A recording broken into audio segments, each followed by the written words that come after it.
Welcome to another amazing lesson about the vocabulary of Unit 7.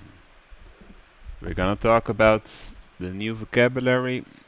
Of course, during the last lesson we talked about things like offshoring, outsourcing, back office, and other things I forgot.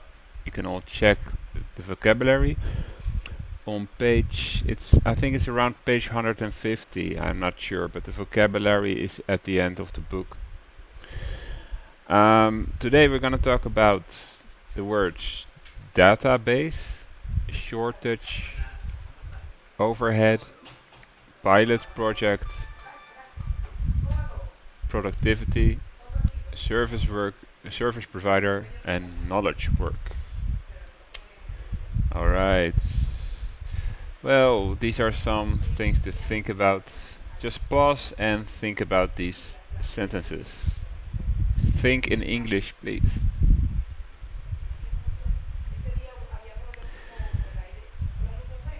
Well, the first statement is about synergy. It's that if you have, for instance, you have two persons.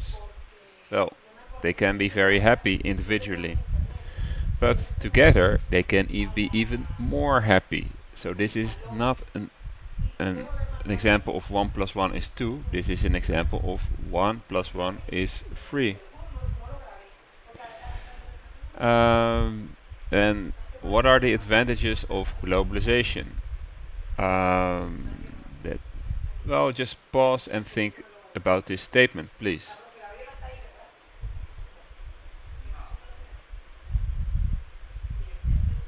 Okay. The advantages of globalization is you can get cheaper supplies because there's much more competition. So there's really a pressure to lower prices. So you can get supplies, the materials you need to produce for a lower price. Advantages are there you can find customers all over the world. The world is your market, not just your country. There are disadvantages as well. There's worldwide competition, and so there's pressure to lower your prices. It's more difficult to distinguish yourself, and you may have to compete with those huge multinationals like McDonald's or something. Alright, the first word. What is a database? Just pause and think about this for a minute. Well, how would I describe a database? You can look up the definition in your book. Of course you can. How I would describe it as, well, let me explain to you. A company has an information system. An information system they use, for instance, if you get a new customer. You go to create new customer and therein you fill in all the fields necessary. My question to you is, what do you need to know about a new customer? Pause, please. What do you need to know about a new customer? What data do you need to have? Pause. The data you need to have for a new customer is address, name, telephone number, his bank account, all these kind of things you need to store. And you will store all these files you will store under a unique customer number, identification number. This number is not his name, it's an ID, a unique number. Then the customer gets a new contract, and here I use customer as another company. You deliver to another company. That can be a supermarket, it can be a restaurant, it can be anything. That contract, of course, one of the fields you fill in is the customer name, but that customer name is linked to the unique customer code. Also, contract price is an important field, and also when is the contract valid. For instance, the contract is valid for the month of November. So during the November you can place orders under the conditions of this contract. Yes, then the customer places an order. Then of course there's a unique order number, and one of the fields you fill in is contract number, and that's linked to the contract. So I don't think price should be in the order information, because it's linked to the contract, and there it will find the price of the order. Of course, you need to know, for an order you need to know quantity, you need to know the address where it should be shipped to, and what else do you need to know? What kind of product it is. I mean, do you want a book? Which book do you want, or which material do you need? And in this way all data are stored only once in the database, and all that data is linked. To be sure, a computer does not have a database. A server has a database, and a server is linked to the information system of a company. There, all the very important data of a company is stored. Here you see an overview of Domino's Pizza. For instance, per customer they store all those blue fields are all stored in the database. What I'm missing here is here you say order, it's linked to price. Of course, customer is really the consumer. I would link order to a product actually. I mean, a certain pizza has a certain price, and that doesn't change. If it doesn't matter what the order is, you may get benefits because if you order more, but I would put price with product information. Alright, so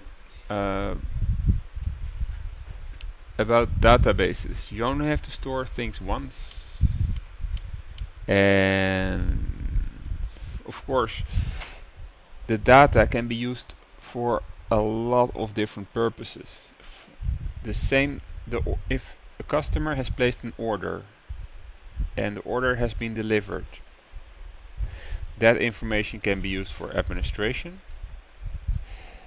If a customer places an order, planning department sees that order and will plan it. It will plan the transport and will plan the production, so the product will be produced, or they check if there is inventory. You use the information to send a bill to customers. You can also do it to make an analysis of performance and many more things. So an information system is really important for a company, and all this data is stored in a database. At the same time, garbage in is garbage out. What do I mean by that? If you put the wrong data in, it won't work. For instance, if you make a mistake in the delivery address, then the refrigerator will go to Chinandega. Well, it should be in Granada. You don't want that. Discipline is needed. For instance, in Europe, Germany and the Netherlands are better in managing these kind of things than Italy or Spain, because they have more discipline. This sentence is wrong because a computer doesn't have a database. A computer has a hard drive. A server has a database, and the database is linked to an information system. Okay, we go to the next piece of vocabulary. Please think a moment. Why has Starbucks failed in Australia? I think we talked about that. You can also go to YouTube and watch the video. Look at this up on YouTube and you can watch the video. That's optional.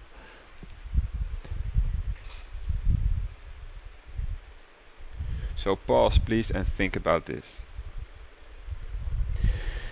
Of course, maybe you weren't there when I explained this, but the point is, Starbucks has the same formula all over the world, and it has a lot of money. It wants to expand. So, it started 100 stores in 3 months in Australia. In Australia, however, there's a very competitive coffee market. There are a lot of stores that offer high quality coffee for relatively cheap prices. Well, good prices. Starbucks is not so cheap, and they offer American coffee. So, what do you think happened? Pause and think about that. What do you think happened? Well, what happened in the end, they had to close a lot of stores because the formula did not work. The price was too high, and the Australians didn't like the coffee of Starbucks because they were used to these small, hip places where you can buy high quality coffee. So, what should they have done? Should they maybe an option would, I mean, starting 120 new stores in Australia in 2 months' time, would you call that a pilot project? No, this is not a pilot project. Then, opening a few stores in Italy to see how it goes. How would you call that? I would call that a pilot project, sure. You do a pilot project, you open a few stores, and you see how it goes, and you learn from that. And when you're successful, then you can start expanding your business. So, why start with a pilot project first? Why not do 120 stores in 2 months, for instance? Why start with a pilot project first? Please think about this and press pause.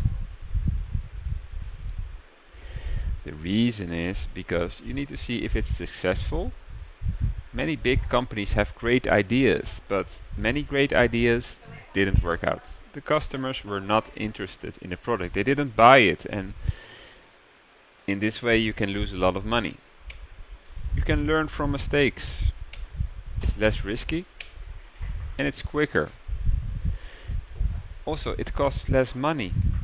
If you go to a bank and I want to start a pilot project, well, you may get a loan. If you want to start 120 stores in 2 months, you need a lot of money for that, and the bank may not give you a loan. Okay, we go to this brings me to my next slide. Overheads. I want you to watch this video. But how can you watch this video? I will post this link in the same in Google Classroom. Yes. So overhead are the fixed costs of a company. Costs that are not related to direct labor and direct material. For instance, I'm cooking a pizza. What is direct labor? The cook who is cooking your pizza. I know how much time it takes to cook a pizza. I know his salary, so it's easy to calculate how much labor costs are needed to cook a pizza. The ingredients, like flour, tomato, champignons and stuff, are those easy to calculate in the price? Yes, those are part of direct labor and direct costs. But the cost of the kitchen and the cost of the car that transports the pizzas to the customers, are those easy to calculate? No, those are not directly related to the direct cost of material and labor. So these are overhead costs. And the manager, the supervisor, is that overhead or not? Those are examples of overhead costs. Also buildings. I'm not saying there isn't a relationship between buildings and managers and sales. There is, but it's just not a direct relationship. And of course the cost of buildings and managers are included in the price, but this is a very difficult calculation. So overhead are all the things that are not part of direct labor and direct materials. Cleaning, is that part of overhead? What do you think? Yes, cleaning is part of overhead costs. So, think about this for a moment and pause. If you want to save costs, it is attractive to reduce overhead costs because you can sell the same amount of products while reducing costs, so you make more profit. Of course, you should be careful that it doesn't affect sales and profit. Okay, I think we talked about this. Yes, inventory is part of overhead. You wouldn't think so, but it is. Of course, you need inventory to produce, but inventory costs are not part of overhead. Knowledge work, service work. Think about CTEL. They're a call center and Netflix is one of their customers. I mean, and working at CTEL, would you call that knowledge work or service work? Think about that a moment. Working at CTEL is service work. Of course, you need to have some knowledge. You need to talk English, but you don't need really complicated knowledge for that. So it's called service work and not knowledge work. Can you think of examples of knowledge work?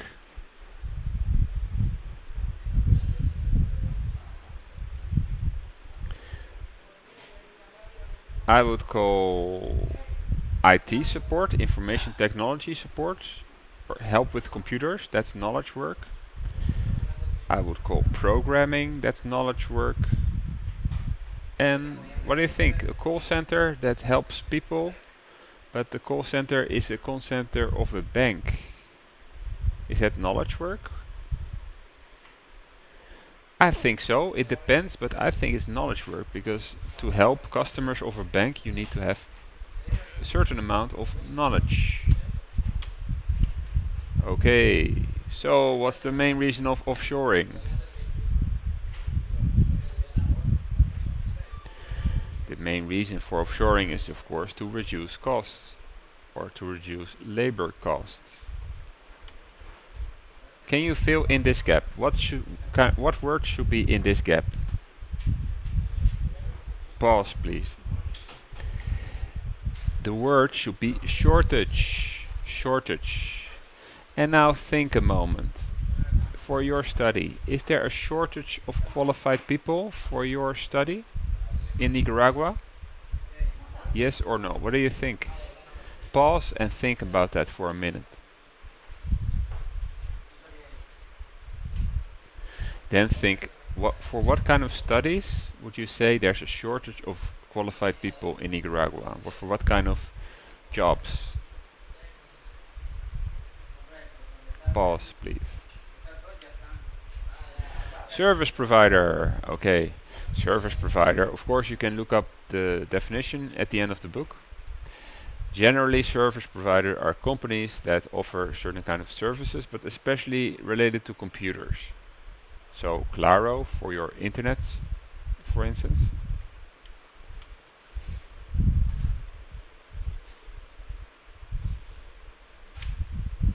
Productivity. Well, here's an example. And this is the question. Which country is more favorable for offshoring? Pause and think about this for a moment. Of course, it depends. It depends on a lot of other things than this. Transportation costs, taxes and stuff. But if you see this, productivity is higher in China and the salary is the same. So that's why I would prefer China. Productivity is higher there. What is productivity? Average output divided by the resources needed. So if I want to produce 100 products, what kind of money is that going to cost? It can also be what kind of materials do I need to produce something per output unit. Okay, now what I want you to do is get a piece of paper and a pen and just write down the blanks here, and then we're gonna talk about this. And please pause. Please pause right now because I'm gonna give you the answer. Please pause and do this exercise first. Please pause. Number 1, knowledge work. 2, pilot project. 3,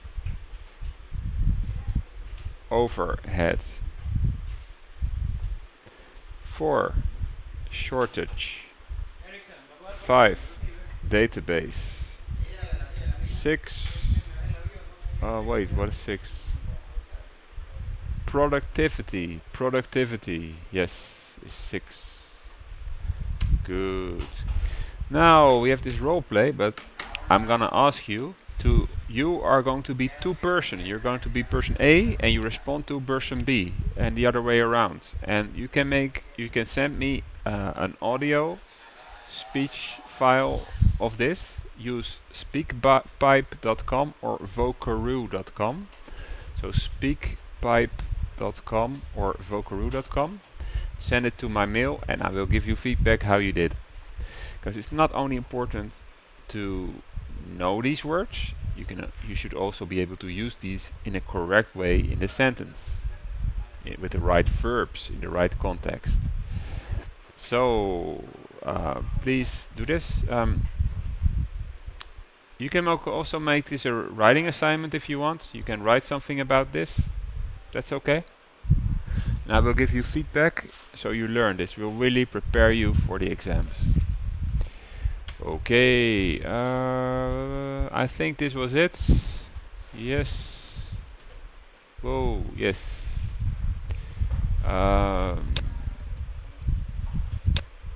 Let's see what this is.